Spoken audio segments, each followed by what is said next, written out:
लब्बैक अल्लाहुम्मा लब्बैक लब्बैक ला शरीका लक लब्बैक इन्नल हम्दा one निअमत luck वल मुल्क ला शरीका लक।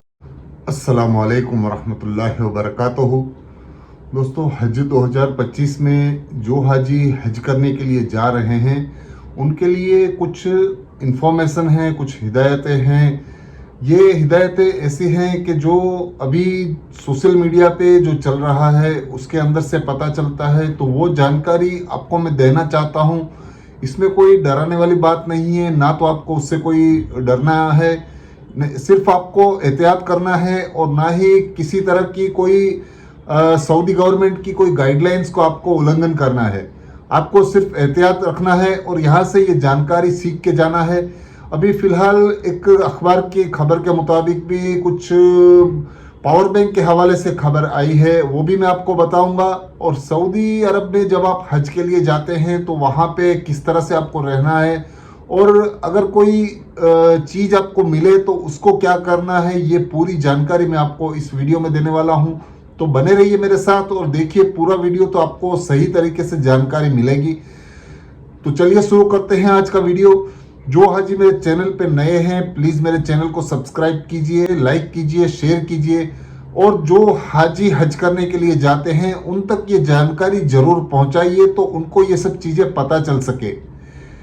दोस्तों, हज 2025 में जाने वाले हाजियों के लिए तीसरी किस्त का इंतज़ार अभी बहुत दिनों से चल रहा है। फिलहाल हज कमेटी की तरफ से ऐसी कोई भी बात सामने नहीं आई कि लिस्ट तीसरी किस्त कब तक आएगी। इंतज़ार बहुत लंबा हो चुका है और सभी हाजियों को अपने पैसों का इंतज़ाम करके रखे हैं, और रमज़ान मुबारक का महीना चल रहा है तो उनको ज़कात का भी मसला है। तो वो चाहते हैं कि पहले ये पैसा अगर भर देंगे तो उनको कुछ ज़कात निकालने में भी आसानी रहेगी और बाकी उनका काम भी थोड़ा आसान हो जाएगा। तो फिलहाल अभी हज कमेटी की तरफ से ऐसी कोई जानकारी नहीं मिल रही है। हो सकता है बहुत जल्द भी आ जाए या तो थोड़ा देर और लग सकती है, इस बारे में भी कुछ कहा नहीं जा सकता है।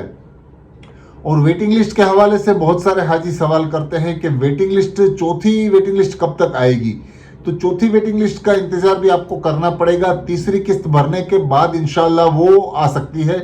तो अभी मेरे ख्याल से रमज़ान बाद तक के आपको इंतज़ार करना पड़ेगा।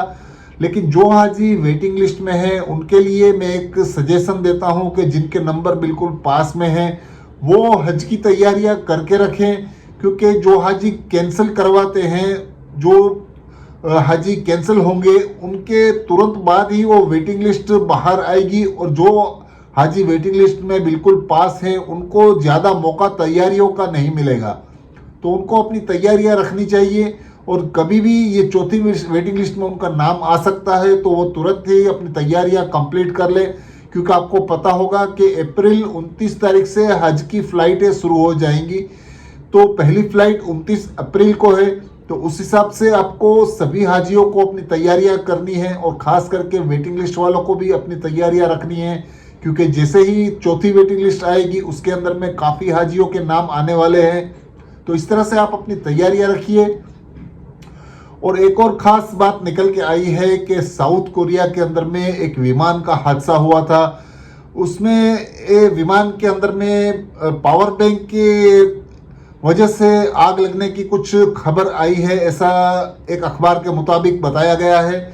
उस अखबार की कटिंग भी मैं आपको दिखा दूंगा। तो अभी फ़िलहाल जो जानकारी मिल रही है उसके हिसाब से वो अखबार ने ये बताया है कि उस हवाई जहाज़ की पूरी इंक्वायरी के बाद ये पता चला कि वो पावर बैंक की वजह से जहाज़ में आग लगी थी। तो ऐसा हादसा पावर बैंक की वजह से हो सकता है। फिलहाल ऐसी कोई गाइडलाइंस फ्लाइटों की तरफ से अभी आई नहीं है, लेकिन सिंगापुर एयरलाइंस ने गाइडलाइंस में बताया है, ऐसा उस अखबार के हवाले से है कि 1 अप्रैल से वो फ्लाइट सिंगापुर एयरलाइंस अपने फ्लाइट के अंदर में पावर बैंक को बैन कर रहा है। तो आप भी अगर पावर बैंक लेके जा रहे हैं तो पहले आप इंक्वायरी कर लीजिए कि पावर बैंक अभी अलाउ है या नहीं। फिलहाल ऐसी कोई जानकारी हज कमेटी की तरफ से या तो एयरलाइंस कंपनियों की तरफ से आई नहीं है। सिर्फ एक अखबार की कटिंग के मुताबिक ऐसी जानकारियां मिल रही हैं जो आपको मैं बता रहा हूं। तो आप जाने से पहले अपने जो पावर बैंक है उसको ले जाना है नहीं ले जाना है, इसकी थोड़ा इंक्वायरी कर लीजिए और मालूमात करके ही आप उसको बैग के अंदर में डालें। तो ये बहुत ही अहम जानकारी है। ऐसी जानकारियां आपको जानना जरूरी है, क्योंकि अपडेट क्या चल रहे हैं बाद में जाके आपको परेशानी का मामला हो सकता है। उस वजह से ऐसी जानकारियों से मैं आपको बताता रहता हूं, इसकी वजह से आपको पूरी जानकारी मिल सके और आप ये जान सके कि क्या आजकल सोशल मीडिया में भी चल रहा है या तो अखबारों में क्या चल रहा है। तो फिलहाल एक अखबार के मुताबिक जो ये बात सामने आई है कि अभी एक दक्षिण कोरिया साउथ कोरिया के अंदर में फ्लाइट का हादसा हुआ था, आग लगी थी, उसकी वजह ये निकल के आई है कि उसके अंदर में पावर बैंक था। तो आप पावर बैंक ले जा रहे हैं तो पहले थोड़ा इंक्वायरी कर लीजिए कि फ़्लाइट में अलाउ आपकी है या नहीं है। और दूसरी एक बात, बहुत बड़ी बात निकल के आई है, एक सऊदी से एक वीडियो आया है अपने, उस वीडियो के अंदर में एक नेक काम किया है एक हाजी साहब ने, लेकिन उस नेक काम को भी आपको ना करे तो बहुत बेहतर है, क्योंकि हज के अंदर में आप जा रहे हैं हज करने के लिए, तो कुछ काम ऐसे हैं जो सऊदी गाइडलाइंस के खिलाफ भी आपके साथ जा सकते हैं। तो उस चीज़ का आप पूरी तरह से ख्याल रखें। आपको वो चीज़ें आपके हज कैंप में भी बताई जाएंगी। और मुझे ये चीज़ अभी मालूम पड़ी है, मैंने जो वीडियो देखा है, वो वीडियो तो मैं आपको नहीं दिखा सकता, लेकिन उसके कुछ तस्वीरें मैं आपको दिखाने की कोशिश करूँगा। तो ये जो तस्वीरें सामने आई हैं उसके मुताबिक ये जो मैंने वीडियो देखा है उसके अंदर में एक चीज़ निकल के आई है कि एक हाजी साहब का पर्स गिर गया था और एक हमारे पड़ोसी मुल्क वाले हाजी साहब को मिला था। तो उस पर्स के अंदर कुछ अमाउंट में रखे हुए थे, वो हाजी साहब मिस्र के थे, उनका पर्स गिर गया था और इन अपने पड़ोसी मुल्क वाले हाजी साहब को मिला। तो उन्होंने पर्स में देखा कि कुछ अमाउंट है, कुछ पैसे पड़े हुए हैं, कुछ कार्ड्स हैं, कागजात हैं, उस तरह की पूरी डिटेल्स उसके अंदर में उन्होंने देखी। और उसके बाद उन्होंने उनसे संपर्क करने की कोशिश की, उनको कांटेक्ट किया और उनको बुलाया, उनसे मुलाकात की और उनको उनका पर्स वापस दे दिया।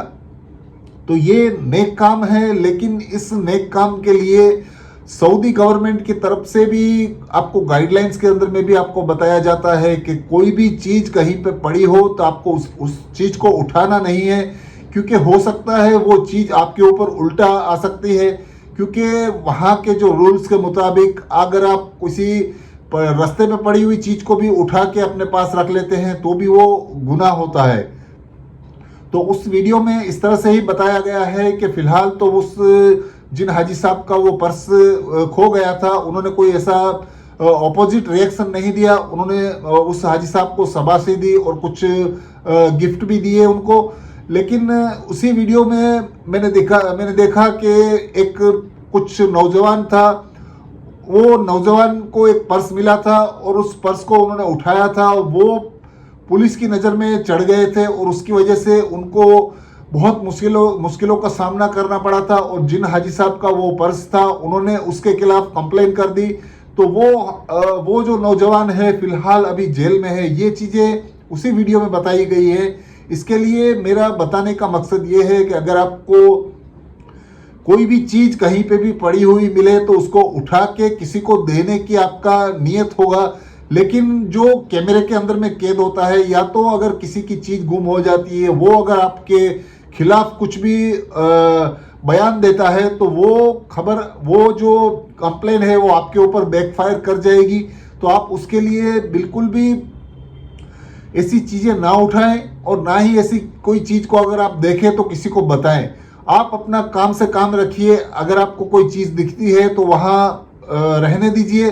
हाँ, अगर आपकी खुद की कोई चीज़ गिर गई है तो आप उसको उठा सकते हैं, उसमें कोई प्रॉब्लम नहीं है। लेकिन आप अगर किसी की पड़ी हुई चीज़ को उठाते हैं, या तो किसी का कोई पर्स है या तो कोई भी चीज़, आपकी नीयत भी सही होगी, लेकिन जो कैमरे के अंदर में कैद होता है और जो आपको उसके बाद जो आपको प्रूफ पेश करना होता है वो बहुत ही मुश्किलों का रहता है। तो उसके अंदर में आप ये चीज़ें अगर आपको दिखती हैं या तो आपको किसी का पता चलता है तो वो चीज़ बताने की कोशिश ना करें और ना ही आप ऐसी चीज़ों को उठाएं। तो ये वीडियो मैंने परसों देखा था, जिस वजह से मैंने आपको ये जानकारी दी है।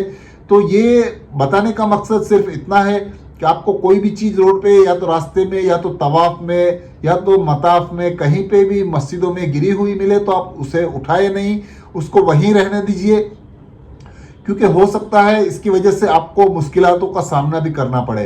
तो कहने का मतलब ये है कि सिर्फ आपको अवेयरनेस के लिए ये चीज़ें बताई जाती हैं, उसके लिए आपको बिल्कुल भी टेंशन नहीं लेना है, आपको घबराने की बिल्कुल भी ज़रूरत नहीं है, ना ही आपको इसके लिए कुछ भी सोचना है। सिर्फ आपको अपने काम से काम रखना है, आपको इबादतें करनी है और आपको जो भी काम के लिए आप गए हैं उसको आपको अंजाम देना है, ना ही आपको किसी के साथ झगड़ा फसाद या तो कोई ऐसी बातचीत या तो बोलचाल या तो आपको बिल्डिंगों में भी सबके साथ मिलजुल के रहना है। तो यही बताने का मकसद था। ये 2 अपडेट मेरे जहन में आई है, अभी मैंने पिछले 1-2 दिन में ही ये पूरी दोनों खबरें देखी हैं, तो इस वजह से ये सोचा कि आपको भी थोड़ा मैं बता दूं इसके लिए। तो दोस्तों यही था आज का वीडियो। आपको वीडियो कैसा लगा? अगर आपको जानकारी अच्छी लगी है तो प्लीज़ एक अच्छा सा कमेंट कीजिए और आप कहाँ से मेरा वीडियो देखते हैं ये भी मुझे बताएं, और चैनल को लाइक करें, शेयर करें। दूसरे हाजियों तक भी ऐसी जानकारियाँ पहुँचनी चाहिए अगर वो हज के लिए जा रहे हैं तो। अल्लाह हाफिज़।